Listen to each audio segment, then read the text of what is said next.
আমি জন্মেছিলাম সায়ন্তন হিসেবে, যেটা আমার পিতৃদত্ত নাম, আমার বাবা মায়ের দেওয়ার নাম, কিন্তু কোথাও সায়ন্তন হারিয়ে গেছিল একটা সময়।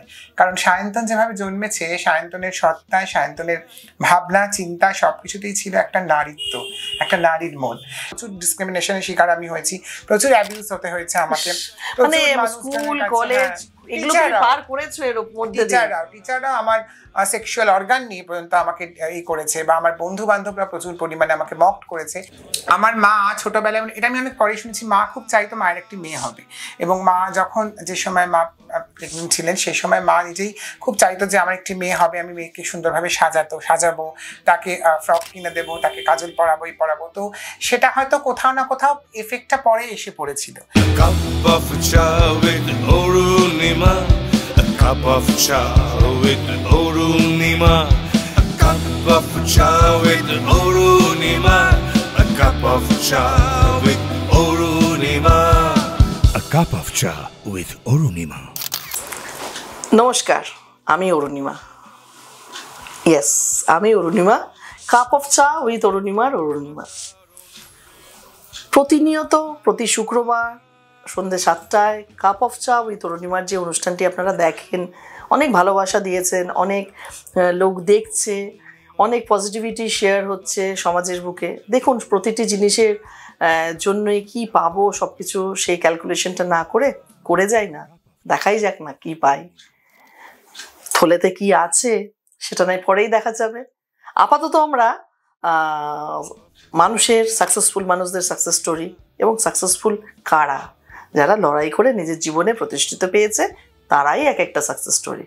আর সেই সাকসেস স্টোরি হাত ধরে আমি পৌঁছে যাই তোমাদের কাছে, এ কাপ অফ চা উইথ অরুণিমার চেষ্টা সবসময় থাকে মানুষকে মোটিভেট করা, মানুষকে ইন্সপায়ার করা, through my film, through my podcast, through my voice, through my through my reels, everywhere I wish to share my positivity, my inspiration, everything to all of you. আর দেরি করবো না, এদিক ওদিককার কথা বাদ দিয়ে সোজা টপিকে যাব। টপিকটা কি এক্স্যাক্টলি?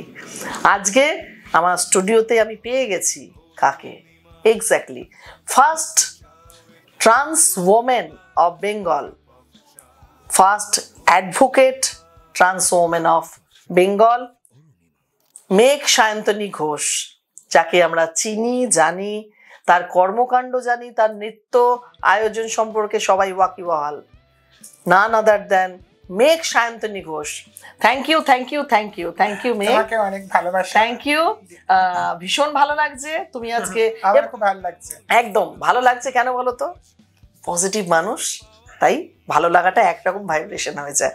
তো বন্ধুরা, যারা তোমরা দেখছো, তাদের অনেক কোয়ারি, অনেক কোশ্চেন, অনেক কিছু থাকে আমি জানি, কিন্তু তোমরা সেগুলোকে কোথায় দিয়ে দাও জানো তো? সব নেগেটিভ ভিডিওগুলোতে প্রচুর হাজার কমেন্টস, কিন্তু কোনো পজিটিভ অনুষ্ঠানে গিয়ে কাউকে কমেন্টস করতে দেখি না, 1, 2 জন 3 জন, ভেরি রেয়ার। সো একটা পজিটিভ মানুষকে নিয়ে যখন আজকে হাজির হয়ে গেছি কাপ অফ চা উইথ অরুণিমার অনুষ্ঠানে, আর দেরি করবো না, শুনে নেব তার জীবন কাহিনী, তার লড়াই এবং লড়াই থেকে জিতে যাওয়ার কাহিনী। মেঘ, আর লং করবো না আমার কথা, এবার over to you, and camera is ready for you. Tell about you everything, তোমার স্ট্রাগল, তোমার জন্ম, কর্ম, তোমার সাকসেস, এভরিথিং। দেখো, সবচেয়ে বলি আগে যে এই কাপ অফ চা উইথ অরুণিমাতে আজকে এসে আমার ভীষণ ভালো লাগছে। প্রথমত এই একটা পজিটিভ মানুষ, একটা খুব কাছের মানুষ, ভালোবাসার মানুষ, অরুণিমা দি, আমার দিদির মতো। তো তার ডাকে বহুবার বলেছে, আমার মানে সৌভাগ্য যে আমি আজকে আসতে পেরেছি, এবং এত সুন্দর একটা এখানে এসেই মনটা বেশ ভালো হয়ে গেল, কারণ একটা পজিটিভনেসের ব্যাপার আছে এখানে ভীষণভাবে, যেটা আমি ফিল করি। এবং এত লড়াই, এত কিছুর মধ্যেও আমরা যে বাঁচতে শিখি, বেঁচে চলার কথা ভাবি, আমাদের নেগেটিভগুলোকে দূর করে দিয়ে আমরা সবসময়, যে কদিন আমরা বাঁচি, জীবন তো একটাই, তো ফুল অফ পজিটিভনেসের মধ্যে দিয়ে আমরা বাঁচবো, সেটা আমি সবসময় মনে করি। তো আমি জন্মেছিলাম সায়ন্তন হিসেবে, যেটা আমার পিতৃদত্ত নাম, আমার বাবা মায়ের দেওয়ার নাম, কিন্তু কোথাও সায়ন্তন হারিয়ে গেছিল একটা সময়। কারণ সায়ন্তন যেভাবে জন্মেছে, সায়ন্তনের সত্তায়, সায়ন্তনের ভাবনা চিন্তা সবকিছুতেই ছিল একটা নারীত্ব, একটা নারীর মন। সেটা থেকে ছোটবেলা থেকেই দেখো দিদি, আমরা না সবসময় ভাবি যে এই জিনিসটা হয়তো হলে ভালো হতো, বা এই জিনিসটা হচ্ছে খুব ভালো, এই জিনিসটা হয়তো আমি চাই, কিন্তু না, একটা না হওয়ার একটা সময় থাকে, এবং সেটা তুমি যেটা চাইবে সেটাই কিন্তু সব চাওয়া নয়, একজন ওপরে ঠিক লিখে রাখে যে এই জিনিসটা হবে। এবং আমার মা ছোটবেলায়, এটা আমি অনেক পরে শুনেছি, মা খুব চাইতো মায়ের একটি মেয়ে হবে, এবং মা যখন যে সময় মা প্রেগনেন্ট ছিলেন সেই সময় মা নিজেই খুব চাইতো যে আমার একটি মেয়ে হবে, আমি মেয়েকে সুন্দরভাবে সাজাবো, তাকে ফ্রক কিনে দেবো, তাকে কাজল পরাবো। তো সেটা হয়তো কোথাও না কোথাও এফেক্টটা পরে এসে পড়েছিল, কারণ আমি জন্মেছিলাম ছেলে হিসেবে, কিন্তু আমার সম্পূর্ণ সত্তাটা যেহেতু ছিল মেয়ের, এবং আমি সেভাবেই নিজেকে, যখন আমার ঠিক অ্যাডোলেসেন্ট পিরিয়ড, যে সময়টায় বয়ঃসন্ধিকাল, তখনই কিন্তু একটা মানুষ বুঝতে পারে যে সে কোন জেন্ডারটাতে বিলং করছে, তার সেক্স যাই হোক না কেন, কিন্তু সে তার জেন্ডারটা কোন দিকে যাচ্ছে, অর্থাৎ তার জন্ম থেকে সেক্সটা ছিল মেল। হ্যাঁ, আচ্ছা, এখানেই তো জেন্ডার আর সেক্সের মধ্যে পার্থক্য। আচ্ছা, জেন্ডার আর সেক্স যেটা মানুষ গুলিয়ে ফেলে, ট্রান্স জেন্ডার, মানে সেক্সটা চেঞ্জ করছে, সেক্সটা হচ্ছে তোমার ডিফাইন করে হচ্ছে তার বায়োলজিক্যালি কি অর্গান নিয়ে সে জন্মাচ্ছে, সেটা আমাদের ডিফাইন করা হয় বা ডিটারমাইন করে সেক্সের দিক থেকে। সেই জন্য আমরা বিভিন্ন জায়গায় লিখি মেল, ফিমেল কি ট্রান্সজেন্ডার, যেটা বায়োলজিক্যালি করছে, কিন্তু জেন্ডারটা ডিফাইন করে হচ্ছে সাইকোলজিক্যালি। আচ্ছা, ওরিয়েন্টেশন, তার জেস্টার, পশ্চাৎ, মানে সে সেক্স তার যাই হোক না কেন, হ্যাঁ, সেক্সটা যাই হোক না কেন, তার জেন্ডার যদি অন্যদিকে যায়, বা জেন্ডার যদি সাইকোলজিক্যালি ম্যাচ না করে, সেটাই হচ্ছে তার জেন্ডার, তাকে ডিফাইন করবে ট্রান্সজেন্ডার হিসেবে, সেটা ম্যান হোক বা ওম্যান হোক। যেরকম ধরো একটা ম্যান, সে যদি ম্যান, তার বায়োলজিক্যাল সেক্স হচ্ছে ম্যান, মানে অ্যাসাইন্ড বার্থ জেন্ডার হচ্ছে ম্যান, কিন্তু তার সাইকোলজিক্যাল জেন্ডার হচ্ছে ওমেন, অর্থাৎ সে ওমেন সাজতে বা নিজেকে ওমেন বলে পোট্রে করতে বেশি বলে ভাবতে সে ভালোবাসে, তাহলে সে নিজেকে ট্রান্স ওম্যান বলতে পারে। মানে এখানে তোমার, আমরা শুধু ট্রান্স ওমেনকে দেখছি না, ট্রান্স ম্যানও হচ্ছে, ঠিক উল্টোটা, মানে মেয়ে সেক্স নিয়ে, ফিমেল সেক্স নিয়ে, আমি একটু যদি রেকটিফাই করি, মেল ফিমেল সেক্স নিয়ে জন্মাচ্ছে, কিন্তু সে ট্রান্সফার হচ্ছে মেল জেন্ডারে, রাইট? তার অ্যাসাইন্ড বার্থ জেন্ডার হচ্ছে ফিমেল, কিন্তু তার মেন্টাল সাইকোলজিক্যাল জেন্ডার হচ্ছে মেল, সে তখন নিজেকে ট্রান্স ম্যান বলতে পারে। মানে বেসিক্যালি অনেক লোক কিন্তু বেসিক্যালি জিনিসটা জানে না, এক কথায় লোককে ইন ফ্রন্টে হিজড়ে বলে ফেলে। হ্যাঁ, এটা তো সম্পূর্ণ এটা আমি আসছি। তো আমি যেটাতে ছিলাম আর কি, যে আমার ওই সময়টাতে আমার ভীষণ একটা টানাপোড়েন চলেছে, যে আমি কোন জায়গাটা নিজে, কোন বয়সে এসে তুমি জানতে পারলে? 13-14 বছর বয়সে। আমি 13-14 বছর বয়স পর্যন্ত আমি ছেলে থাকলে আমার সম্পূর্ণ সত্তাটা ছিল একটা মেয়ে। আচ্ছা, আমি সাজতে ভালোবাসতাম, আমি মায়ের ড্রেসিং টেবিল থেকে নিয়ে লিপস্টিক পরতাম যখন বাড়িতে কেউ থাকতো না, তার জন্য অনেকবার বকা খেয়েছি বাবার কাছে, মারও খেয়েছি, চোখে জল এসেছে, কাজল পরতাম। কারণ যে সময়টা আমি বড় হয়েছি দিদি, সেই সময়টা এই ট্রান্সজেন্ডার বা এই হিজড়া কমিউনিটি বা এই যে LGBTQ, যেগুলোকে আমরা বলি লেসবিয়ান, গে, বাইসেক্সুয়াল, ট্রান্সজেন্ডার, এই যে টার্মস গুলো, এগুলো তখন সমাজে তখন অত হাই ঢামরা, মানে ঢাক গুড়গুড় একটা, মানে এরকম ব্যাপার ছিল, কিন্তু ফোরফ্রন্টে কেউ জানতো না, ছিল সমাজে, ছিল, বিলং করতো, কিন্তু এই এত আইন, এত আন্দোলন, এত লড়াই, এইগুলো তখন ছিল না, এবং মানুষ এটাকে খুব সেফ সাইডে রাখতো, মানুষ এদেরকে খুব মানে দূরে রাখতো, লুকোনো ব্যাপার। এবং সেখান থেকে আমি খুব রক্ষণশীল পরিবার থেকেই বড় হয়েছি, সেখানে একটি ছেলে তার মেয়ে হয়ে যাওয়া, এটা কোনোদিনই পরিবার মেনে নেয়। এবং আমার ক্ষেত্রে সেটা হয়, আমার বাবা তো প্রথমে মানেইনি, এবং আমার আত্মীয় স্বজনরাও মানেনি, কিন্তু মা খুব সাপোর্টিভ ছিলেন, এবং যে সাপোর্টিভ থাকার জন্য আমার আজকে এত লড়াই। এবং সেই জায়গাটা আস্তে আস্তে যখন আমি কলেজে উঠলাম, পড়াশোনা, স্কুলে আমার প্রচুর ডিসক্রিমিনেশনের শিকার আমি হয়েছি, প্রচুর অ্যাবিউজ হতে হয়েছে আমাকে, টিচাররা আমার সেক্সুয়াল অর্গান নিয়ে পর্যন্ত আমাকে এই করেছে, বা আমার বন্ধু বান্ধবরা প্রচুর পরিমাণে আমাকে মক করেছে, কিন্তু আমাকে টলাতে পারে। আমি মনে করেছি আমি আমার মতোই, আর আমি আলাদা, সেখানে আমি তো একজন সেই ভগবানের সৃষ্টি, আমি চিত্রাঙ্গদা, আমি আমাকে তুমি যেভাবে, আমি যেভাবে থাকবো না, আমাদের আমি একটা কথা বলি, এখানে আমাদের খুব নাম করা একজন ফিল্ম ডিরেক্টর ঋতুপর্ণ ঘোষ। ঋতুপর্ণ ঘোষ হচ্ছে এমন একজন ফিল্ম ডিরেক্টর যিনি বাংলা চলচ্চিত্র জগতে প্রথম এই রূপান্তরকামী বা ট্রান্সজেন্ডার মানে ভাবনাটাকে নিয়ে আসে। নালে আগে এই ধারণাটা আমাদের বাংলা চলচ্চিত্রের ক্ষেত্রে কেউ জানতো না, ছিল না। তো ঋতুপর্ণ ঘোষ বলেছিল যে জেন্ডারটা হচ্ছে একটা ভীষণ মানে একটা ভীষণ এভার গ্রোয়িং, এভার চেঞ্জিং একটা সাবজেক্ট, এবং তুমি এই জেন্ডারটাকে যে পাত্রে রাখবে সেই পাত্রের আকারই ধারণ করবে। আচ্ছা, হ্যাঁ, এবং এটা খুব নয়, একটা ছেলে ধরো সে ফুটবল খেলে, সে টেবিল টেনিস খেলে, হঠাৎ করে দেখা যাচ্ছে সে একটা এমন ড্রেস পরছে, সে নাকে দুল পরছে, কানে দুল পরছে, কারণ তার মধ্যে ওই ফিমেল সত্তাটাও ক্রিয়েট করছে। আচ্ছা, অর্ধনারীশ্বর ব্যাপারটা। আমরা প্রত্যেকেই তো অর্ধনারীশ্বর, আমরা তো প্রত্যেকেই প্রত্যেকের মধ্যে ইমোশন মেল ফিমেল দুটোই থাকে। আমি একটু মাঝখানে করছি, কি বলে মেঘ, আমি যেটা বোঝার চেষ্টা করছি এবং দর্শক বন্ধুদেরকেও এটা বোঝাবার চেষ্টা করছি, মানে ইমোশন ধরো আমাদের সকলের মধ্যেই থাকে, অর্ধনারীশ্বর যেটা half male quality half female quality, right? এইখানে কি কোনো একটা কোয়ালিটি একটু বেশি ভাবে প্রকট হয়ে যায়, তাই তো? ধরো সেক্সটাকে ইনট্যাক্ট রেখে এখানে ক্রোমোজোমের কিছু তারতম্য হয়। আচ্ছা, এবং কিছু সময় মেল হরমোনটা বেশি থাকে, যার জন্য একটি মেয়ে সে মেয়ে হয়ে জন্ম, তার মধ্যে পুরুষালী ভাবনা আসে। অথবা একটি ইস্ট্রোজেন বেশি থাকার জন্য একটি ছেলে সে একটি ছেলে হয়ে জন্মে, তার মধ্যে ফিমেল হরমোনটা বেশি থাকে, সে মেয়েলি হয়ে যায়, তখন তাকে সমাজ মেয়েলি তকমা দিয়ে দেয়। কিন্তু সেটা কেন হচ্ছে, সে কি চায়, সেটার দিকে কিন্তু সমাজ বা মানুষজন কোনোভাবে আলোকপাত করে না, তো করে না। এবং এই যে এত এডুকেশন লেভেল, কত কিছু মানুষ চাঁদে যাচ্ছে, মঙ্গল গ্রহে যাচ্ছে, এই ব্যাপারটা নিয়ে কেন মানে লক্ষ্যপাত হচ্ছে না? ঢাকাঢাকি ব্যাপার, এটা নিয়ে কোনো এডুকেশন নেই, এটা নিয়ে কোনো বই নেই, এটাকে নিয়ে বলেই তো তোমার এখনো অবধি কোথাও না কোথাও মানুষ, মানে যেটা তুমি একটু আগে বলছিলে যে এখন অবধি মানুষ ভাবে যে সেই হিজড়া কমিউনিটি আর ট্রান্সজেন্ডার কোথাও এক, মানে ট্রান্সজেন্ডার। বাই দ্য ওয়ে বন্ধুরা, তোমাদেরকেও একটু বলতে চাই, ট্রান্সজেন্ডার এন্ড হিজড়া কমিউনিটি দুটো টোটালি ডিফারেন্ট থিংস। একদম, তো হিজড়া বলে কিছু হয় না, হিজড়া একটা প্রফেশন, পেশা। এটা আমি আগে বহুবার আমার অন্য পডকাস্টে বলেছি, হিজড়া একটা প্রফেশন। মানুষ, এটা সমাজ এটা খুব ডেরোগেটরি ভাবে ছুঁড়ে দেয়, বুলি করে, এই হিজড়া যাচ্ছে, বুলিং, মানে এই দেখ হিজড়া যাচ্ছে আর ছক্কা যাচ্ছে, এটা হচ্ছে বুলিং।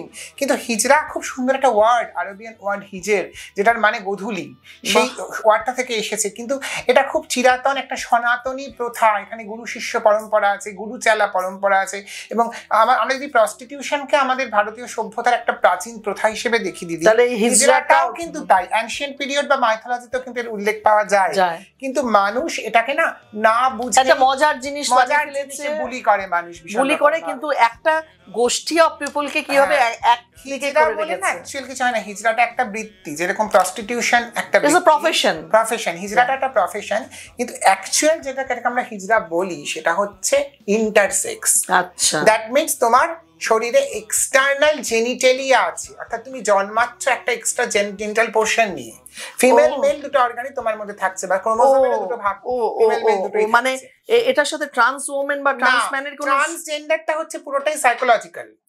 আচ্ছা, আমি একটু যদি দর্শকদের জন্য একটু ক্লিয়ার করে দিই, ট্রান্স ওমেন বা ট্রান্স ম্যানটা হচ্ছে ম্যাক্সিমামটা সাইকোলজিক্যাল, মেল সেক্স নিয়ে জন্ম হচ্ছে, বাট তার মানসিকতা এবং মনস্তত্ত্ব পুরোটা ফিমেলের মতো কাজ করছে। On the contrary, female sex নিয়ে জন্মাচ্ছে, কিন্তু তার মানসিকতা এবং ইমোশন এভরিথিং মেলের দিকে যাচ্ছে। That is something different.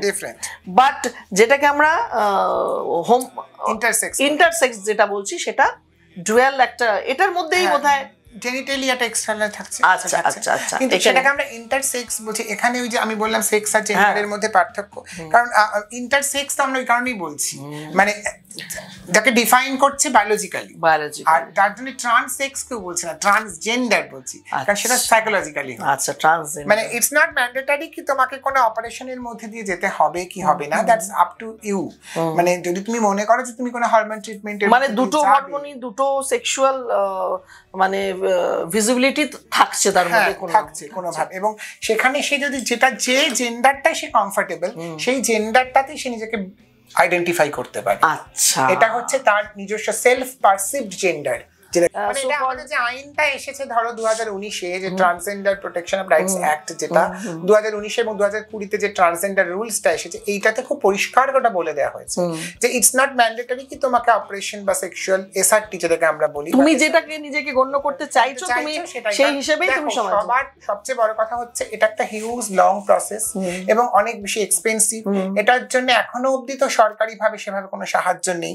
তো প্রচুর মানুষজন গ্রামগঞ্জ বা তারা তো অপারেশন প্রফেশনের দিকে যেতে পারবে না। তো ইটস নট মানে ইটস নট ম্যান্ডেটরি কি তোমাকে, তুমি যদি নিজেকে নিজের সেলফ পারসিভ জেন্ডারে কমফোর্টেবল থাকো, তুমি নিজেকে সেই হিসেবে আইডেন্টিফাই করতে পারবে। এখন তো ডিএম অফিস থেকে সার্টিফিকেটও পেয়ে যাচ্ছি আমরা, আমাদের ট্রান্সজেন্ডার সার্টিফিকেট আমরা পেয়ে গেছি, ডিএম অফিস থেকে। এটা হচ্ছে সমস্যাটা, যেটা হচ্ছে সেটা হচ্ছে সমাজ সবার আগে দাঁড়িয়ে আছে, কোনো কাজ করবে না, কোনো সাপোর্ট করবে না, কোনো কিছু করতে, শুধু হুক্কা হওয়াতে বিলিভ করছে। মানে এখন ধরো একটা মেয়ে, সে যদি একটা পিঠ খোলা ব্লাউজ পরে ছবি দেয়, তাহলে তার পিঠ খোলা ব্লাউজ দেখে যেরকম প্রচুর কমেন্টস আসে, সেখানে আমরা ট্রান্সজেন্ডাররা যদি ওরকম সেজে গুজে কখনো দাঁড়াই, সেখানে আমরাও ছাড় পাই না। এবং প্রচুর পুরুষ মানুষজন, তারা মানে প্রচুর পুরুষ পুঙ্গব, তারা প্রচুর বীরত্ব তাদের, তারা রাত্রিবেলা হলে তো ভীষণ রকম ওই মৌমাছির মতো ঝাঁক যেরকম বসে, তাদের প্রচুর কৌতূহল। মানে কত মানে করাপ্টেড লোকজন সমাজে আছে, এই সমাজটা কেন করাপশনে মানে ভরে গেছে, তার একটা ভেরি নাইস মানে আমি এক্সাম্পল এখন শুনলাম আমি মেঘের মুখে, এবং সেটা আমি তোমাদের সাথে শেয়ার করছি অন স্ক্রিন, বিকজ তোমাদেরও জানা উচিত যে কিভাবে এভাবে তোমাদেরকে বুলি করা হয়। মানে বুলি তো ধরো একটা জিনিস হচ্ছে স্কুল কলেজে, সেটা একরকম, জব সেক্টরে হচ্ছে, অফিসের বস থেকে সো কল পুরুষরা রাত্রিবেলা তোমাকে ভিডিও কল করছে, কিন্তু রাত্রিবেলা কিছু ট্রান্সজেন্ডারদের ভিডিও কল করে তাদের শরীর দেখতে চাইছে, এরকমও হচ্ছে। তারা একটা মেয়েকেই সেভাবে করে, এবং সেখান থেকেও আমি বলছি না যে বন্ধুত্ব, আবার প্রচুর ছেলেরা যারা খুব ভালো বন্ধু হয়, তারা খুব ভালোবাসতে চায়, বন্ধু হয়, কিন্তু যেহেতু আইনটা এখনো নেই বা সমাজ এখনো অব্দি খুব পিছিয়ে, সেহেতু একটা ট্রান্সজেন্ডারের সাথে, এটা আমি অন এয়ারই বলছি এখানে বসে, একটা রূপান্তরকামী মহিলার সাথে খুব ভালো করে প্রেম করা যায়, তার সাথে শোয়া যায়, তার সাথে ঘোরাফেরা যায়, তাকে ইউজ করা যায়, কিন্তু সিঁদুর পরিয়ে বাড়ির বউ করা যায় না। সেটা খুব মাইন্ড ব্লকেজে কোথাও গিয়ে আটকে যায়, খুব রেয়ার হয়েছে। আমি বলছি না যে হয়নি, কিছু মানুষজন তাদেরকে আমি স্যালুট করি যারা করেছে, কিন্তু প্রচুর ছেলে, আজকে আমার অভিজ্ঞতা থেকে আমি বলবো দিদি, 80% 90% ছেলে তারা কিন্তু এখনো পরিবারের চাপে বা সমাজের চাপে এগোতে একবার নয় 50 বার তারা পা ফেলতে ভয় পায়। তার মানে শুধু মেয়ে না, শুধু পুরুষ না, শুধু মানে প্রচুর ট্রান্সজেন্ডারদেরকে ভালোবাসতে গেলেও প্রচুর মানে যারা ট্রান্স ওমেন, মানে আমি তোমার কথাই বলছি, ট্রান্স ওমেন আছে, ট্রান্সম্যান আছে, উল্টোটা মেয়েদের ভালোবাসতে চায়, মেয়েদের ক্ষেত্রে হয়, কিন্তু ছেলেদের ক্ষেত্রে আমি বলবো ট্রান্স ওমেনদের ক্ষেত্রে একটু বেশি হয়, ট্রান্স ওমেনদের ক্ষেত্রে এখানে বেশি। আমার ট্রান্স ম্যান প্রচুর ভাইরা আছে, তাদের ক্ষেত্রে এরকম সমস্যার সম্মুখীন তারা হয়েছে প্রচুর।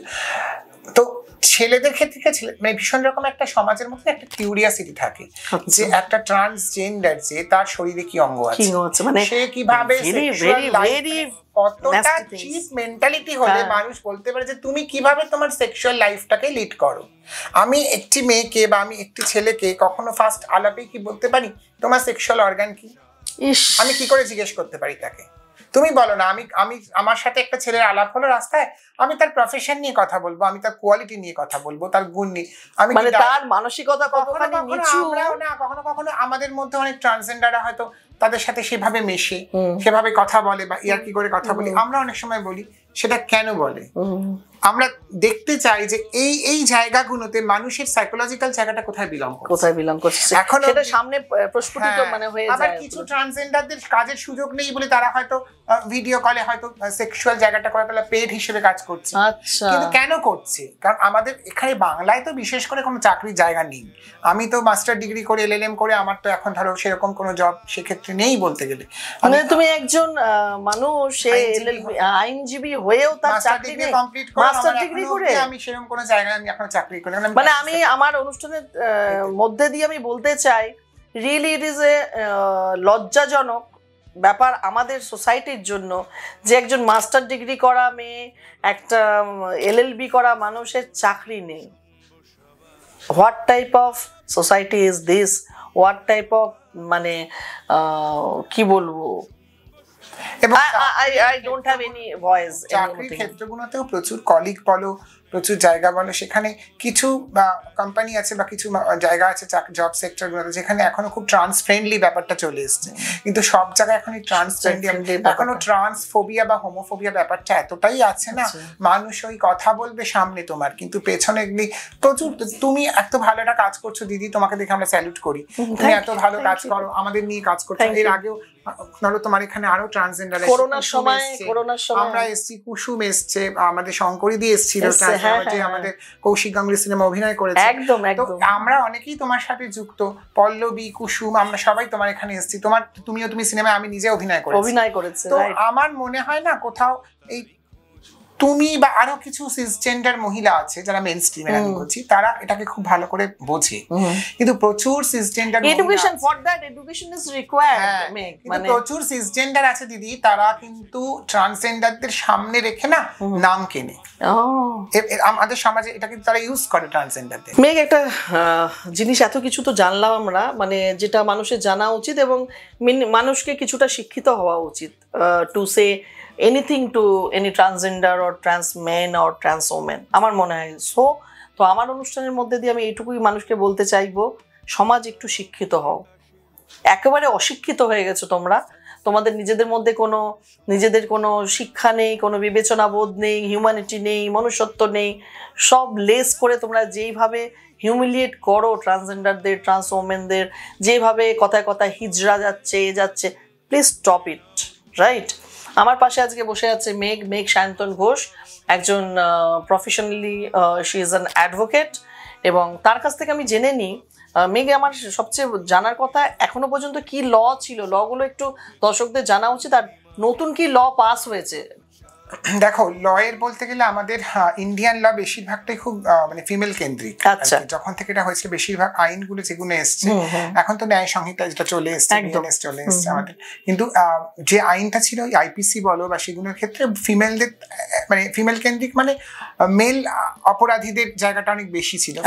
ফিমেলরা যে কোনো অপরাধ করতে পারে সেই জায়গাটা তুলনামূলকভাবে কম, মানে ফিমেলদের ফরে ছিল।